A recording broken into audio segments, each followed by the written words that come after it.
안녕하세요, 박투투입니다. 오랜만입니다. 18분의 구독자 여러분. 제가 지난주에는 영상을 못 올렸습니다.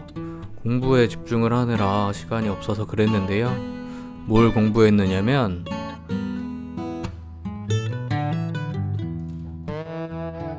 (33회) 공인중개사 시험입니다. 직장생활 하면서 통근 시간이나 퇴근 후 자투리 시간에 공부를 해서 시험을 봤어요. 1차, 2차 시험을 나눠서 봤고 1차는 작년에 합격을 해서 올해가 대망의 2차 시험이었습니다. 근데 결과적으로 말하면 저는 불합격했습니다. 평균 60점만 넘으면 되는데 저는 평균 52점으로 불합격했습니다. 이게 답안이 바로 나오거든요.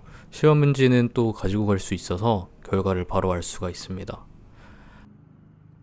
너무나 허무했습니다. 그래도 2년이 넘는 시간을 들였는데 결과가 멈처럼 나오지 않아가지고요.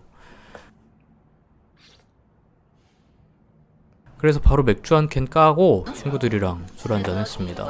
사실 어제까지도 마셨습니다. 그래서 공인중개사 시험은 왜 봤고 어떻게 했길래 불합격했느냐에 대한 영상을 만들어 보고자 이렇게 다시 찾아왔습니다. 일종의 오답노트처럼 새로 준비하시는 분들에게 이렇게 하면 안 된다는 반면교사를 보여드리고 싶습니다.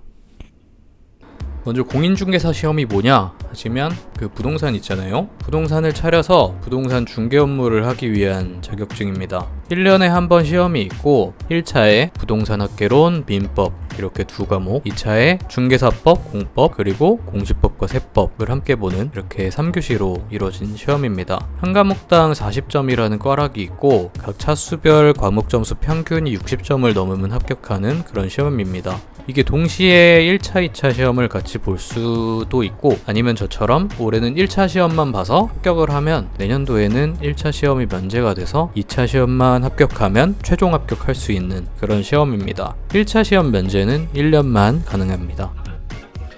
그렇다면 부동산을 차릴 것도 아닌 직장인이 이 시험을 왜 봤느냐 하시면 이유가 있었습니다. 저는 출퇴근하면서 버려지는 시간들이 많이 아깝더라고요. 특히나 처음 공부를 시작했을 땐 집이 멀어서 출퇴근 거리가 하루에 3시간씩은 왕복으로 이동하는 상황이었습니다. 그래서 공부할 만한 자격증이 뭐가 있을까 하다가 훗날 회사를 그만두거나 잘렸을 때 바로 활용할 수 있고 실질적으로 직장 다니면서 시간을 올인하지 않아도 합격할 수 있는 그런 자격증을 찾았었습니다. 그리고 제가 처음 도전하던 시기에는 집값이 하루가 다르게 상승하던 시기여서 그래서 부동산에 대해 공부할 겸 자격증을 따는 게 삶에 도움이 될 것 같아서 도전했습니다. 근데 그렇게 당찬 생각으로 도전을 했는데 왜 실패했느냐면요.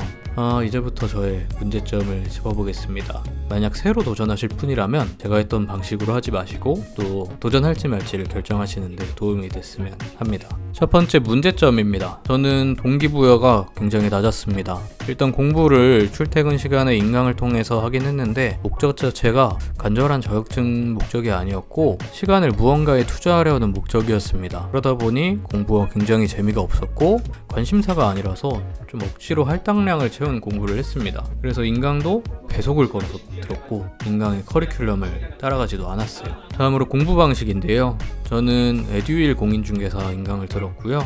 말했다시피 저는 출퇴근 시간에 배속으로 인강을 들어서 하루에 하나에서 2개, 주말은 생략하고 평일에만 강의를 들었습니다. 복습도 따로 시간을 내서 마지막 2달 전까진 하지도 않았었습니다. 근데 이런 방식으로는 솔직히 1차 시험은 통과할 수가 있어요. 1차는 중개사법이랑 민법인데 특히 민법은 어느 정도 원리를 이해하면 모르는 문제도 답을 유추할 수가 있거든요. 근데 2차는 과목도 많고 범위도 많은데 정말 다 암기를 해야만 합니다. 암기는 그냥 인강만 들어서는 안 되고 필히 복습에 시간을 투자해야 됩니다. 저는 그걸 안 했죠. 에듀윌 강의는 기초, 기본, 심화, 기출문제 및 핵심 정리, 그 다음에 문제풀이, 마무리 특강, 모의고사 이런 식으로 커리큘럼이 이어지는데 저는 1차 때는 기본, 심화, 기출문제 및 핵심 정리 이렇게만 듣고 시험을 쳤고 2차 때는 기초 기본, 기출문제 및 핵심 정리, 마무리 특강 이렇게만 들었습니다. 그리고 마무리 특강 듣기 전에 부랴부랴 2달 남았을 때 이렇게는 안 되겠다 싶어서 기본서 전체 한번 읽어봤고, 그리고 마무리 특강에 있는 400문제를 거의 전체를 다 암기를 했어요. 그렇게 해서 시험에 임했는데 역시나 부족했습니다. 그렇다면 어떻게 공부를 해야 됐을까요? 당연한 얘기지만요. 첫 번째로 동기부여. 확실히 이번에 합격을 해야겠다라는 마음가짐이나 그런 간절함이 있어야 되는 것 같아요. 이게 굉장히 범위가 넓고 암기해야 할 게 너무나 많은 시험이거든요. 그래서 이게 또 시험이 1년에 한 번 있다 보니까 상당히 루즈해지고 좀 지루한 과정입니다. 그렇다 보니까 무엇보다 동기부여랑 멘탈 관리가 되어야 꾸준히 공부를 할 수 있을 것 같아요. 두 번째로 착실함입니다. 말했다시피 인강들이 커리큘럼을 잘 짜놨거든요. 그래서 강의에서 하라는 대로만 하면 합격을 할 수 있다고 생각해요. 왜냐면은 이게 공부를 엄청나게 많이 시키거든요, 강의가. 그걸 다 따라가지 못했습니다, 저는. 그래서 마지막으로 얘기할 건 복습입니다. 단순히 강의를 다 커리큘럼대로 들었다만 해서는 안 되고요. 중간중간 전체적인 그램을 한 번씩 정리를 하는 복습 시간을 가져야 하더라고요. 그때 들으면은 솔직히 그 얘기구나 하고 이해가 돼요. 근데 이게 머릿속에 정리가 안 되다 보니까 휘발적으로 날아가 버리더라고요. 이게 나무만 뚫어져라 봤기 때문에 전체 숲을 못 보고 나무를 찾아라 하면은 어디 있는지 못 찾게 되는 그런 상황이었죠. 그러니까 이거를 문제에 당연히 적용을 못했고 그냥 외따로 떨어진 지식이었습니다. 솔직히 매번 복습을 할 수는 없겠죠. 그러니까 솔직히 한 챕터 끝날 때마다 복습을 해주면 좋을 것 같아요. 그렇다면 떨어진 주제에 웬 충고냐? 라고 생각하실 거예요. 저도 충분히 그렇게 생각합니다. 이게 이 영상 만들기 전에는 실험 보러 가기 전에 마치 운동선수가 승리 인터뷰를 준비하듯이 저는 합격 수기나 공부 방법 이런 컨텐츠를 만들어야지 생각을 했었는데 정말 오만했죠. 책 공부도 안 해놓고 반성합니다. 그래서 이 영상의 목적은 여러분들에게 충고를 한다거나 교훈을 준다거나 이런 것들이 아니고요. 저처럼 이렇게 해이하게 공부하는 사람들에게 경각심 아니면은 반면교사시라고 올리는 거고, 그렇기도 한데 한편으로는 제 스스로에게 남기는 다짐이기도 합니다. 솔직히 내년에 시험을 또 볼진 모르겠어요. 이 과정이 너무 길고 지루한 데다가 재미가 그렇게 없어가지고 동기부여가 아직 다시 생기지 않았습니다.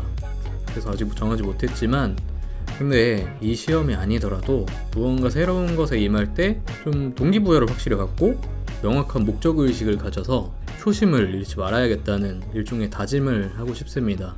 제가 무언가 또 도전을 한다면은 이 영상을 제 스스로에게 보여주겠습니다. 그러면은 정신을 바짝 차리겠죠? 여기까지입니다. 이제 시간도 많은데 좀 더 많은 영상으로 찾아오겠습니다. 시청해주셔서 감사합니다.